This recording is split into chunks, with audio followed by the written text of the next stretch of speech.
So now is come our joyfulest feast. Let every man be jolly. Each room with ivy leaves is dressed, and every post with holly. Though some churls at our mirth repine, round your foreheads garlands twine. Drown sorrow in a cup of wine, and let us all be merry. Now all our neighbors' chimneys smoke, and Christmas blocks are burning. Their ovens they with baked meats choke, and all their spits are turning. Without the door let sorrow lie, and if for cold it hap to die, we'll bury it in a Christmas pie, and evermore be merry. Then wherefore in these merry days should we, I pray, be duller? No, let us sing some roundelays to make our mirth the fuller. And whilst thus inspired we sing, let all the streets with echoes ring. Woods and hills and everything bear witness, we are merry.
Look, there at the star. I among the least will arise and take a journey to the east. But what shall I bring as a present for the king? What shall I bring to the manger? I will bring a song that I will sing, a song for the king in the manger. Watch out for my flocks. Do not let them stray. I am going on a journey far, far away. But what shall I bring as a present for the child? What shall I bring to the manger? I will bring a lamb, gentle, meek, and mild, a lamb for the child in the manger. I'm just a shepherd boy. Very poor I am, but I know there is a king in Bethlehem. What shall I bring as a present just for him? What shall I bring to the manger? I will bring my heart and give my heart to him. I will bring my heart to the manger.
This next piece is from W.O. Mitchell's novel, Who Has Seen the Wind? He came! Brian, he came! Bobby was jumping on the bed, his hair bright in the winter sunshine that filled the room. Brian jumped from the bed. Come on! Their stockings, lumpy with oranges, each with a colored cardboard clown protruding from its top, hung from the mantel of the fireplace. Bobby's sleigh that could be steered was before the tree. Bobby threw himself upon the parcels. Wait a minute, cried Brian. They're not all yours, just with your name. He began to sort out the presents upon which Maggie, the night before, had printed in the large block letters that Brian could easily read. Anxiously, Brian watched the growing pile of parcels beside him.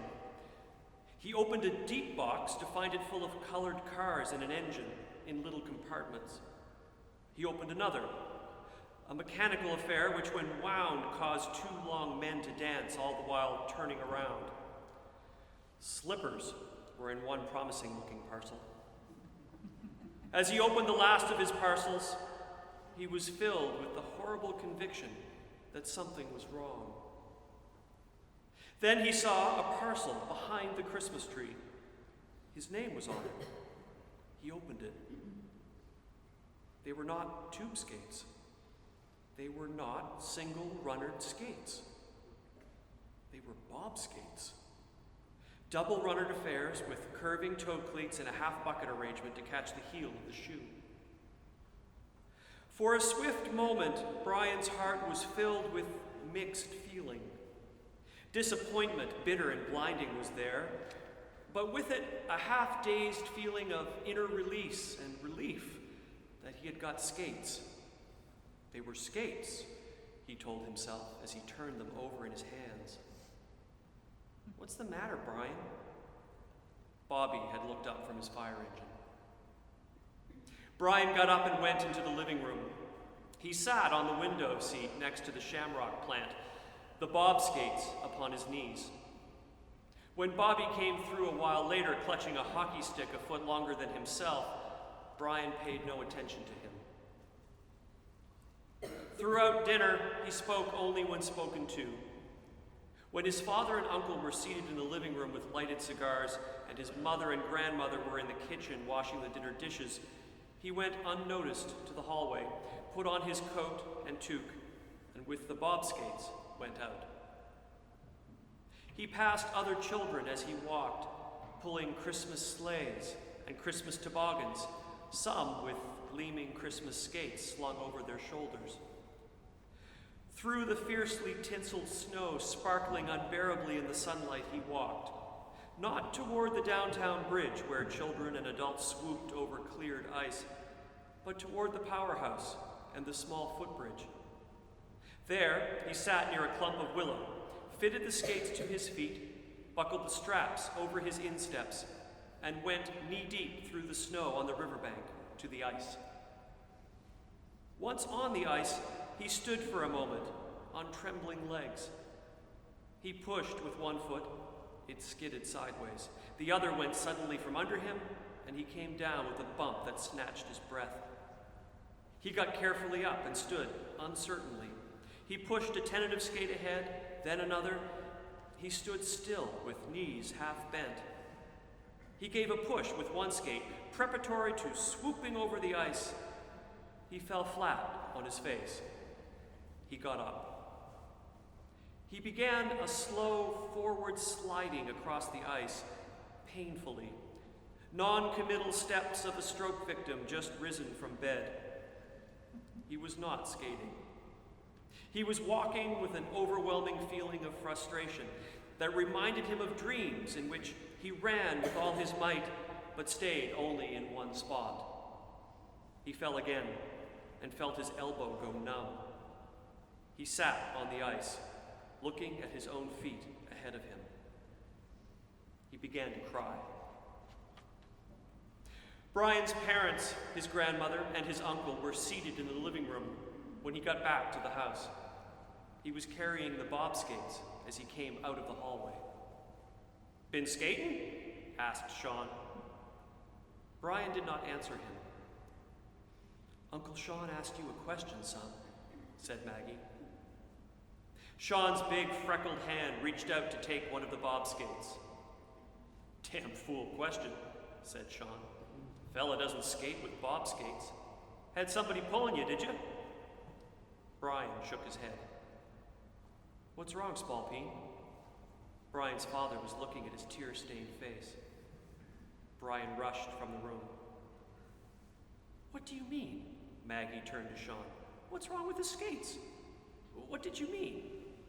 "They call them skates," said Sean. "Can't skate with them. Just teaches kids a healthy respect for ice, that's all. Got no grip at all, skid like hell."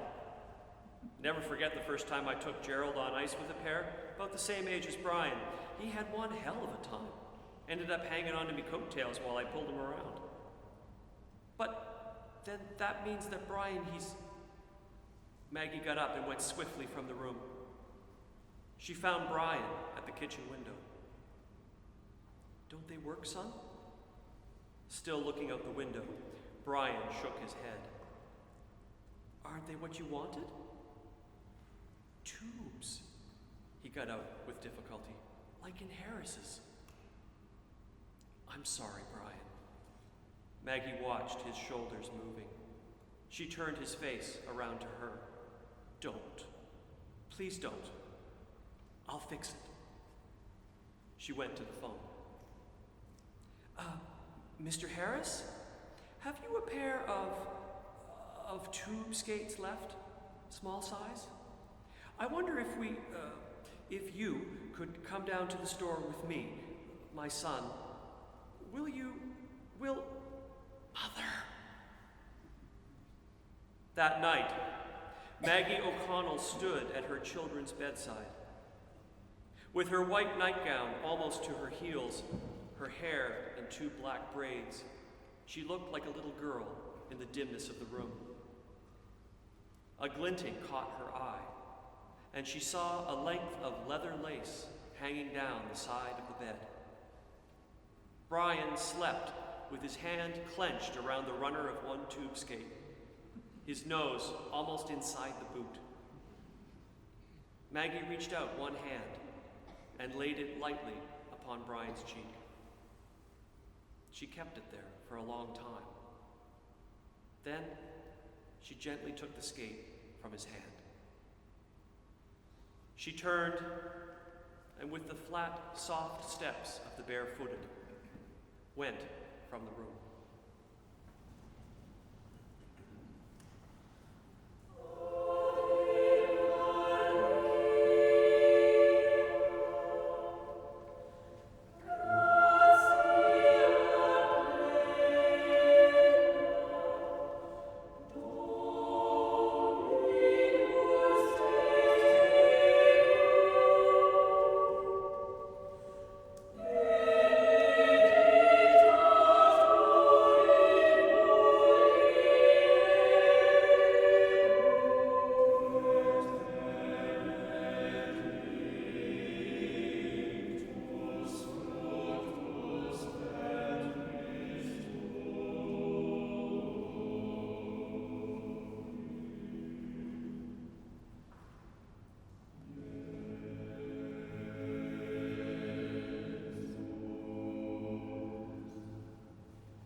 Dear Santa, my mom and dad told me I'm spoiled and that I should think about the poor kids in Indiana because they don't have any toys. And I should be thankful because I have toys and food and a nice house. And they told me I should give all my presents to the poor children in Indiana, but I don't think that's fair. So maybe you could just bring me the toys from my list and give those kids all my old toys. Can you please do that, Santa? Sin Celery, Chris. Dear Chris, while I agree that we should all feel sympathy for any child born in Indiana, I believe your mother actually said India, unless she didn't, in which case she's probably a moron. In any case, don't feel bad for the poor children of India. By about the time of your second marriage, which will also fail, India will have surpassed the United States in wealth and standard of living. But don't worry, even as your standard of living slides inexorably towards the gutter, you'll still think you're number one, even if you don't know the difference between India and Indiana. Thanks for caring, Santa. Hi, Santa? My sister is making me leave out oatmeal cookies for you, even though they are gross. You probably like chocolate chip cookies better. I'll try to put some of them on the plate too. Please don't put me on the bad list. Just my sister. Looking out for you, Kevin. Dear Kevin, you're absolutely correct. Oatmeal cookies are disgusting. The only thing worse are oatmeal cookies with raisins. At first glance, they look like oatmeal cookies with chocolate chips. And you think to yourself, well, at least these oatmeal cookies have chocolate chips. Then you pick one up and take a bite, only to realize that they're really raisins. It's a joke of the cruelest kind. Hitler loved oatmeal cookies with raisins. Rest assured that you will not be punished for this travesty. Your sister, however, will pay. Disgustedly yours, Santa. Justice.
Take one shepherd's sheepskin.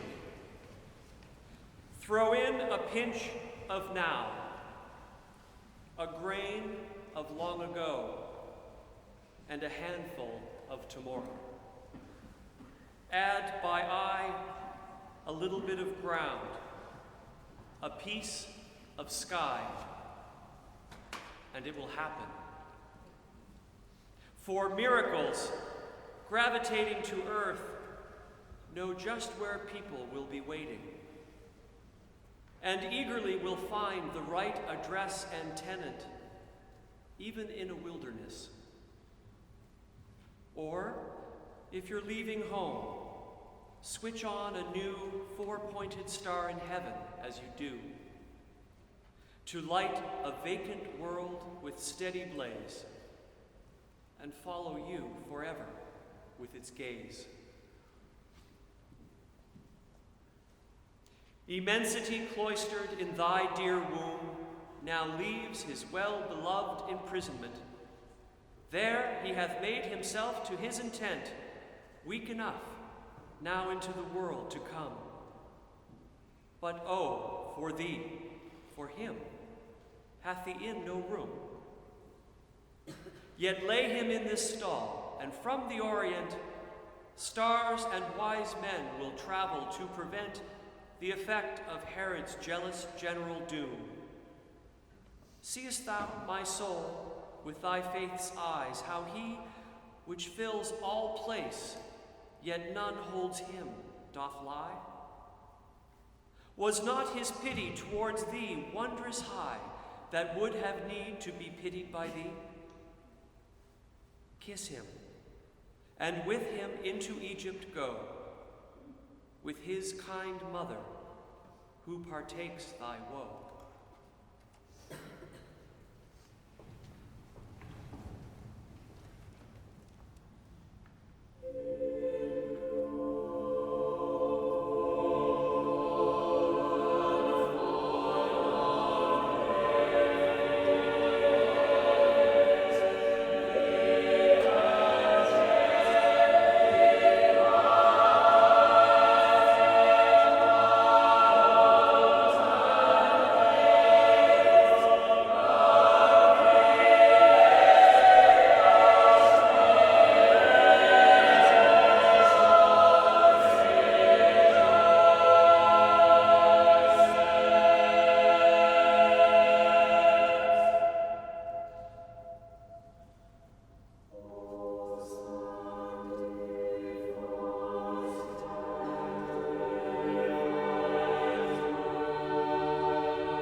This next piece is taken from the book 10 Lost Years by Barry Broadfoot.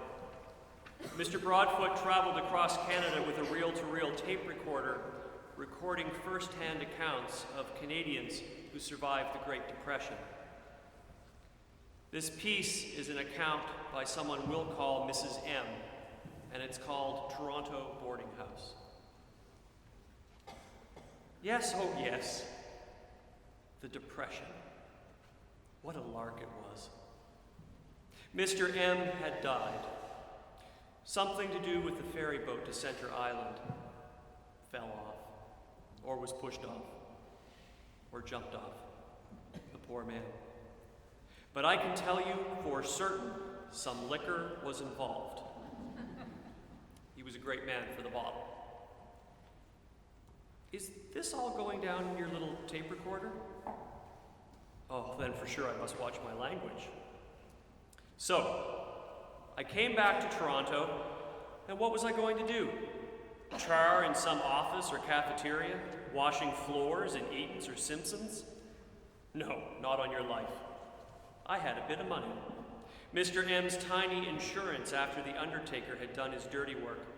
And my friend, Mrs. Webb, she said one fine day, right out of the blue, Dulcie, you can cook, and you can bake, and you have a head for figures, and the young people, they take to you. You know what your vocation is? You should buy a boarding house. It sounded fine. I could cook the feathers right off the angel's wings. And bake, I could do that. And if I had someone around to keep the furnace going, perhaps I could make out. I'd have a roof over my head. That's what a widow wants. The gist of it was, I bought a house, off Yonge.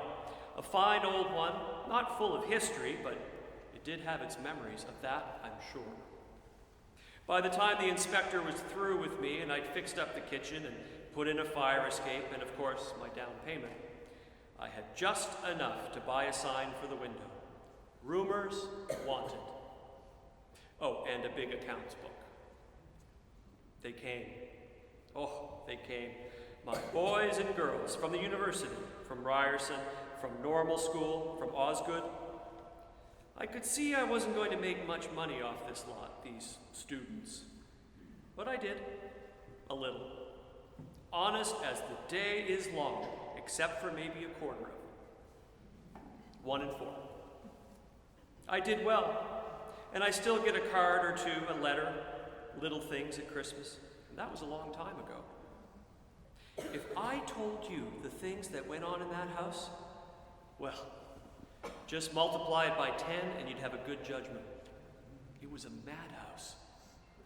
I gave them breakfast and supper, 7:30 and 6, and be there sharp, not for my sake, but they was always so hungry the food would just go swoosh like some big alligators, just taking it all in swooshes.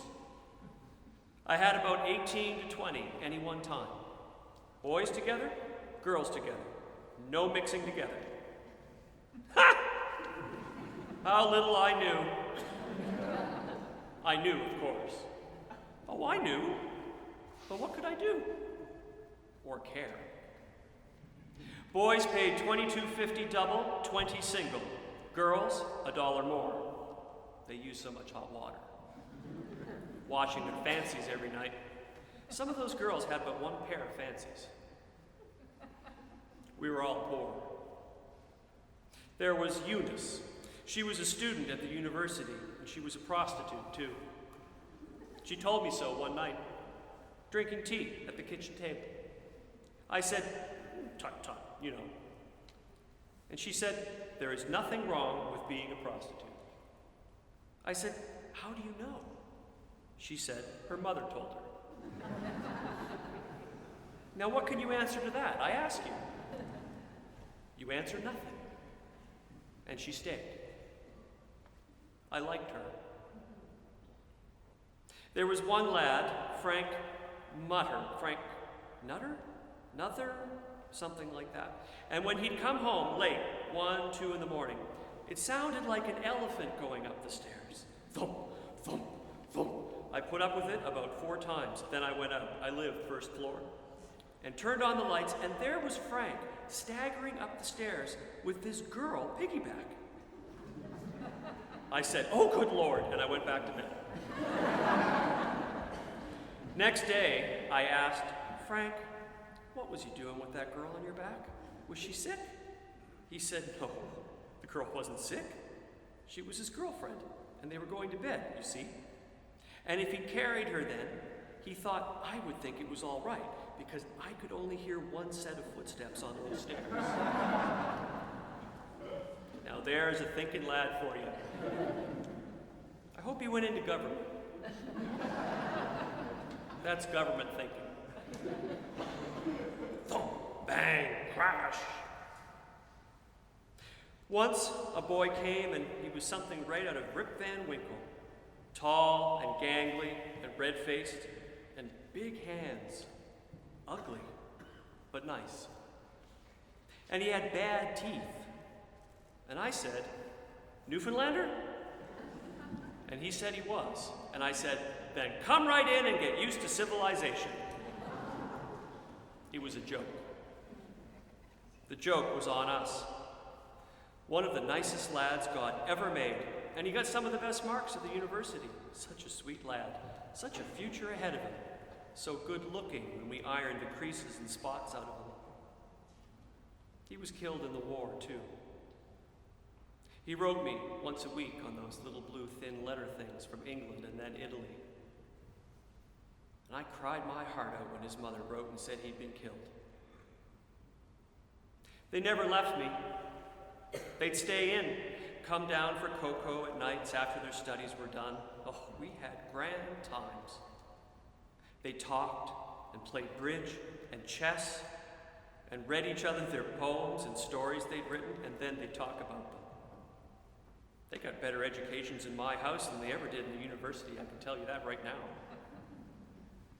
I still have a room full of books they left behind over those years. I suspect most of them were swiped. Oh well, books are for everybody. They came, and they stayed, and they left. And I was Mrs. M for 6 years, until 1940.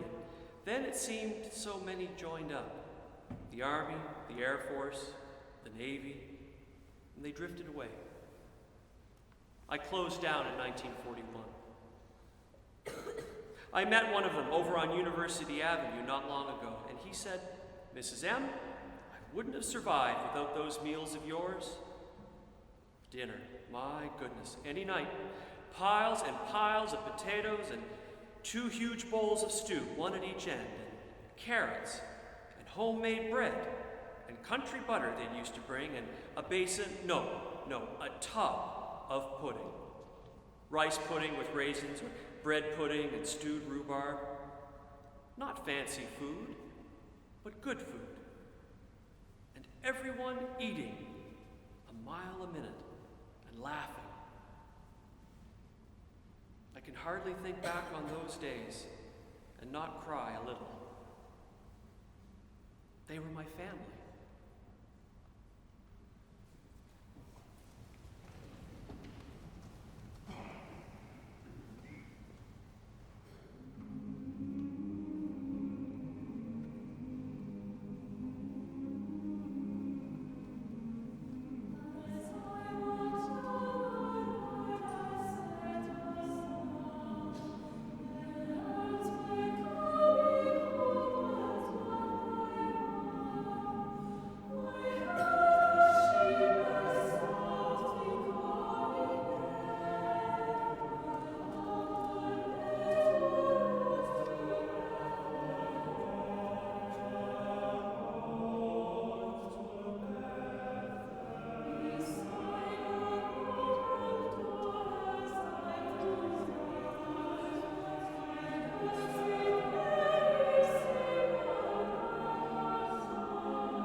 And it came to pass in those days that there went out a decree from Caesar Augustus that all the world should be taxed.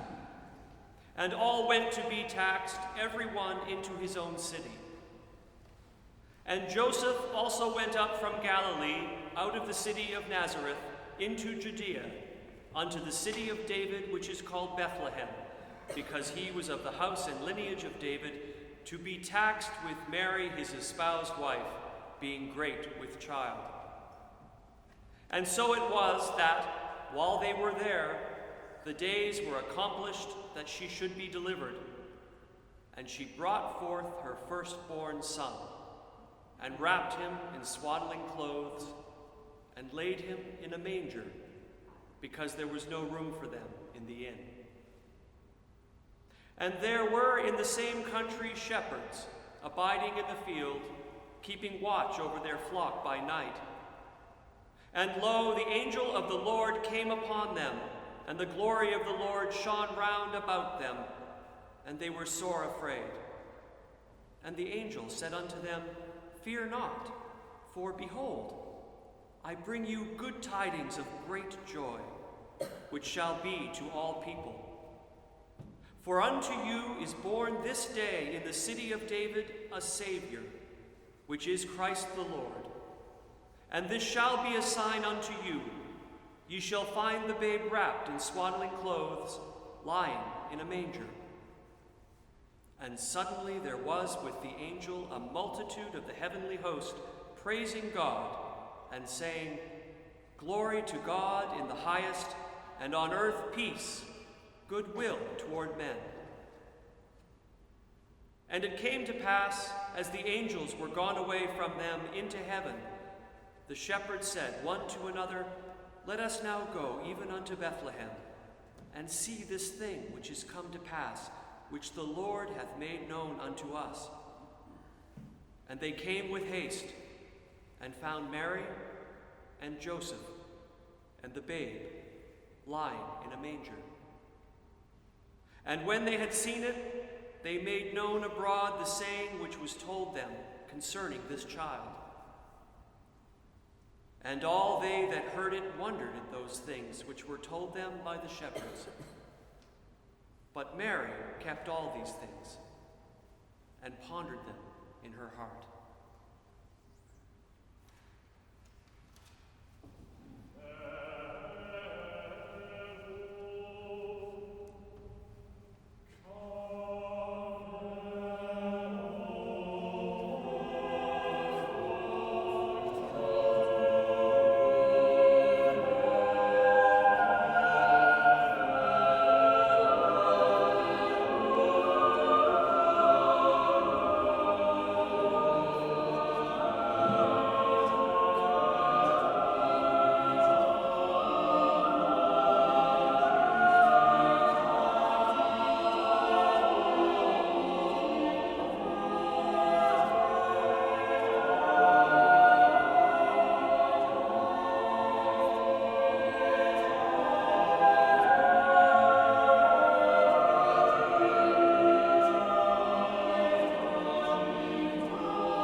This was the year I was going to be nice about fruitcake.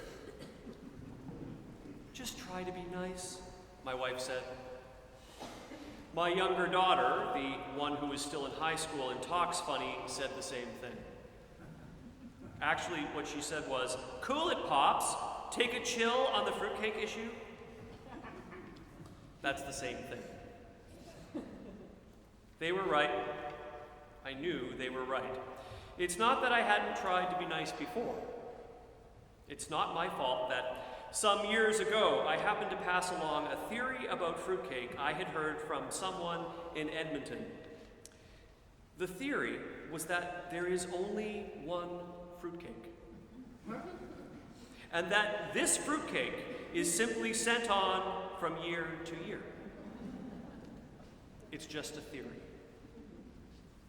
But every year around this time, someone calls up and says something like, "I'm doing a story on people who make fun of the holiday symbols that so many Canadians hold dear. Symbols that do so much for warm family life in this great country of ours and remain so very meaningful to all decent people." You're the one who maligns fruitcake, right? "Well, it's just a theory," I always mutter. Something someone in Edmonton said to me once. Who in Edmonton? Well, I can't remember. I'm always hearing theories from people in Edmonton. I don't know why. It may be because of the latitude, although that's just a theory. The point is that nobody ever interviews the person who gave me the theory about fruitcake because nobody wants to start picking through this gaggle of theory mongers in Edmonton to find him. So I was the one called up this year by someone who said he was doing a piece about a number of Scrooge-like creatures who seem to derive sadistic pleasure out of trashing some of our most treasured Canadian holiday traditions. "Well, come right over," I said. It's always nice to be included. When he arrived, I remembered that I was going to try to take a chill on the fruitcake issue. I told him the theory about there being only one fruitcake actually came from somebody in Edmonton. Maybe the same guy who talked to me at length about his theory that dinosaurs became extinct because they couldn't adapt to the personal income tax. Then, trying for a little historical perspective, I told him about a family in Halifax I once read about that brings out an antique fruitcake every Christmas. A fruitcake that, for some reason, was not eaten at Christmas dinner in 1895 and has symbolized the holidays ever since. They put it on the table not as dessert, mind you, but as something between an icon and a centerpiece. It's a very sensible way to use a fruitcake, I said. I was trying to be nice. "You mean you think that fruitcake would be dangerous to eat?" he asked. "Well, you wouldn't eat an antique," I said. "My Uncle Ralph used to chew on an old sideboard now and then, but we always considered it odd behavior." "Would a fruitcake that isn't an antique be dangerous?" "You mean a reproduction?" "I mean a modern fruitcake. There's nothing dangerous about fruitcakes as long as people send them along without eating them," I said, in the nicest sort of way. If people ever started eating them, I suppose there might be a need for federal legislation. "How about people who buy fruitcakes for themselves?" he asked. "Well, now that you mention it," I said, "nobody in the history of Canada has ever bought a fruitcake for himself. People have bought turnips for themselves. People have bought any number of Brussels sprouts for themselves. But no one has ever bought a fruitcake for himself." Doesn't that tell you a little something about fruitcakes? "Are you saying that everybody secretly hates fruitcake?" he asked. "Well, it's just a theory."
Christmas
This is from Frank Parker Day's novel, Rockbound.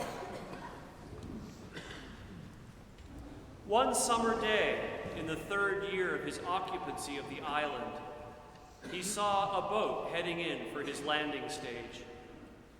He ran across the island and waited at the head of the launch. The boat drew nearer.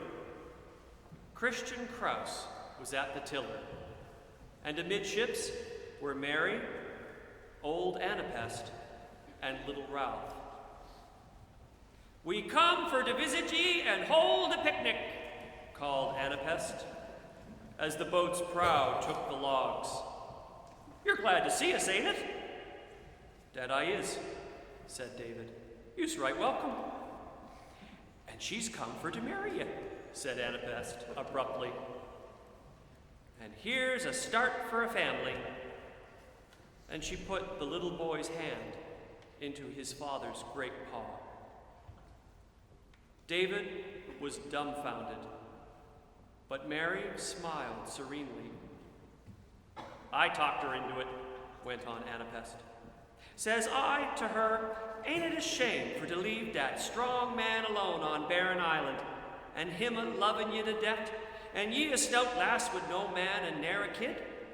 Ain't that a pretty kettle of fish?" says I to her, and in the end she sees the point. "She wants ye, too. She's been a-wanting ye all along. Ain't that the complete foolishness now, to be young and living alone and missing the good years, 'cause ye lost your woman and her man 3 years gone?" Then Anapest, empress of all the Krauses, turned to Christian in the boat. Christian, steam ye back to Big Outpost and fetch the Reverend Green this day. And if he hums and haws about coming, say that Anapest Kraus bid him come." So the minister was fetched. And that very afternoon, David and Mary were married upon the cliff's edge. Below them, the rhythmic sea played a grand wedding march. When the preacher closed his book and shook the hands of the married pair, Anapest unpacked her hamper and spread the wedding feast upon the grass. To test reality, David pinched himself, hard and often. Surely a great wave would sweep in to bear off beauty in its undertow, leaving naught but the gravel and beach rock of sordid reality. Surely this was the magic of the tempest. At last, they were left alone. Little Ralph, wrapped in a warm blanket, slept in the shelter of the spruces. Arms about each other, they watched the boat vanish into mist and twilight. Then it seemed to David that he had fulfilled his destiny, and that all the burden of weariness had rolled from his shoulders. Life was worth enduring, if only for such an hour. He picked up the sleeping child and, still holding Mary close to him, turned toward the light, along the turfy path. But it was no turfy path. It was a way of gold, full of flowers, not of this earth, but like to those with which medieval painters adorned their foregrounds.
This is from Lyndon McIntyre's memoir of growing up in Port Hastings, Nova Scotia, called Causeway.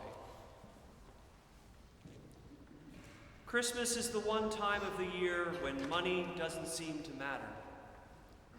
Gifts and food appear as if by magic. Worries disappear. I ran for home with news of the COD from Simpsons. The dog ahead at first, but then doubling back to urge me to go faster, swinging behind me and passing me repeatedly, whirling in excitement because he knew, as well as I do, what Christmas means.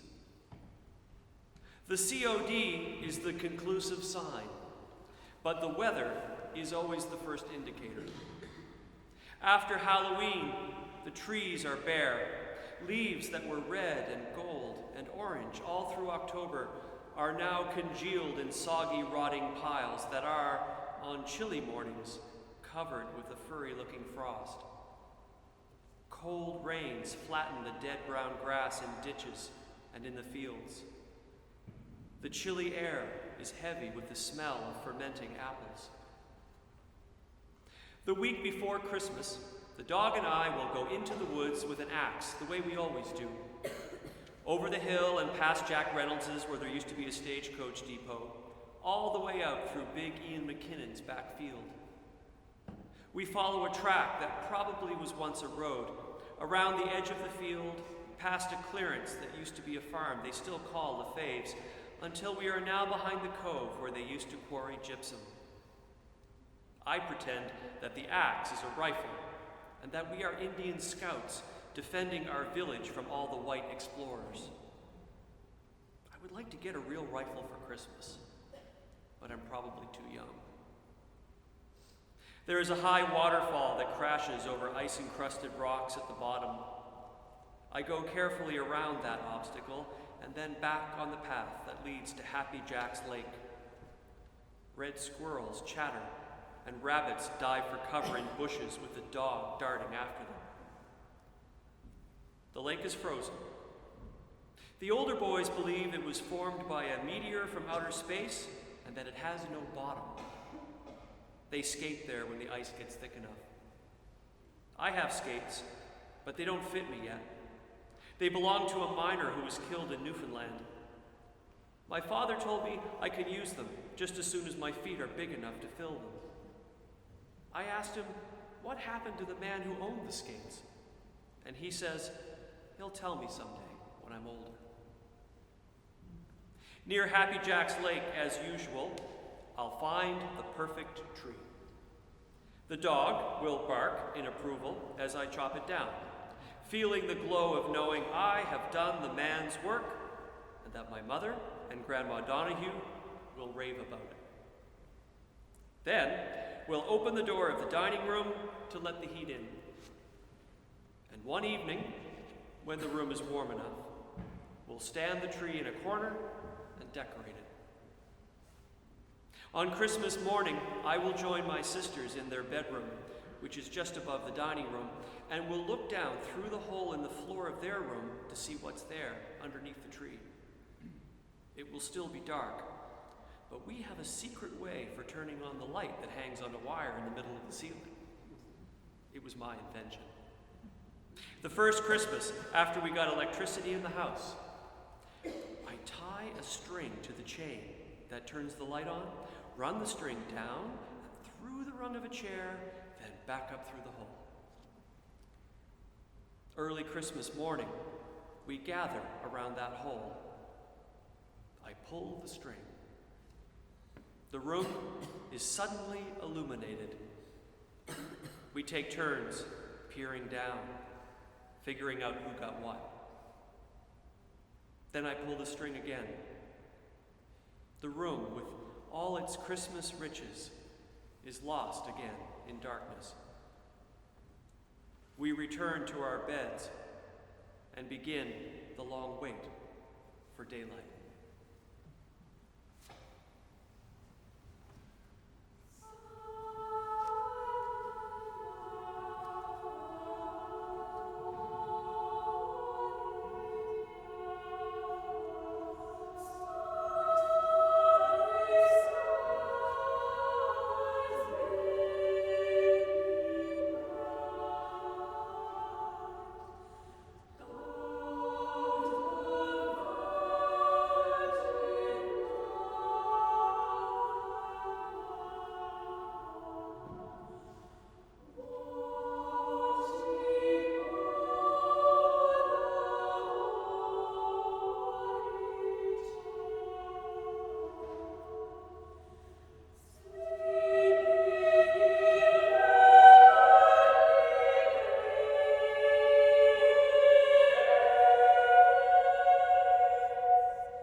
What sweeter music can we bring than a carol for to sing the birth of this our heavenly King?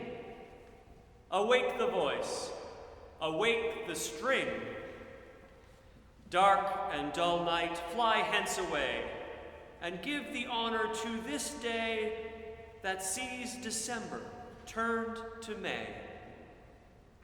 Why does the chilling winter's morn smile like a field beset with corn, or smell like a meadow newly shorn? Thus on the sudden, come and see the cause why things thus fragrant be. 'Tis he is born, whose quickening birth gives life and luster, public mirth, to heaven and the under earth. We see him come, and know him ours, who with his sunshine and his showers turns all the patient ground to flowers. The darling of the world is come, and fit it is we find a room to welcome him. The nobler part of all the house here is the heart, which we will give him, and bequeath this holly and this ivy wreath, to do him honor, who's our King and Lord of all this reveling.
About the glowing hearth at night, the harmless laugh and winter tale go round, while parting friends delight to toast each other o'er their ale.